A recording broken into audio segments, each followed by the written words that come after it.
After high school, I had applied to a number of universities, all with theater programs, because I knew I wanted a life in the theater. Theater, film, and television studies, communications were all very important to me.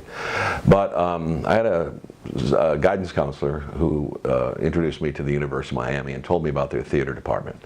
And I applied to the University of Miami because of the professionally geared program that they had talked about in their student books and their information about the university, and I found this to be very true.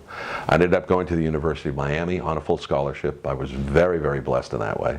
And my experience there was one that was very much like an institute. It was an academy. At that time at the University of Miami, it was very professionally geared. They had undergraduate and an MFA graduate program as well. So you're working with a wide range of ages and skill sets, and the faculty was incredible. I had a great faculty, a very, very, very good experience. And it was a working experience too. You were in the theater constantly, always in production, working on the sets, working on costumes, working on voice and movement every day. Dance class in the morning, voice class in the afternoon, acting class in the evening, rehearsal at night. And to have the opportunity to do, 20, 25 shows in 4 years on that level at the Ring Theater down in Miami, which was a wonderful venue to learn in, but also to constantly be working as an actor was a dream come true. To be in college and to be able to dedicate your time and your life and your education to where your passion was. And at that time, the big acting guru there was Buckets Lowry. Robert Lowry was a great acting teacher. He was a method guy and taught Stanislavski, and he was a very demanding and really creative director, but he was like a great coach of a championship team. At that time, we had a lot of people that ended up in the business professionally.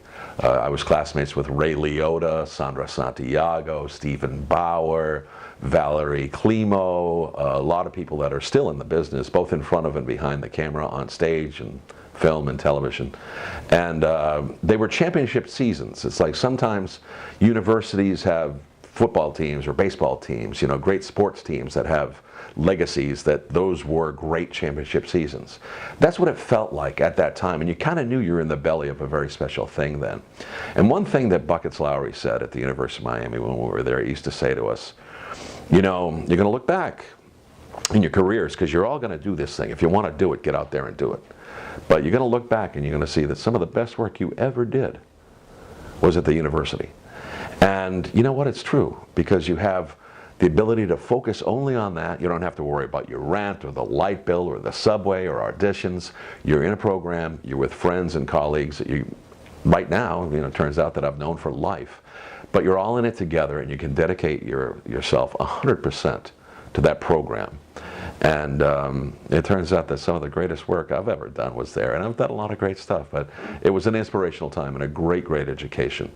And I think the university scene and the theater scene in universities around the country, like sports programs, are vital to feeding and enriching the American professional theater scene. I think it's vital and very important, and it certainly served me well.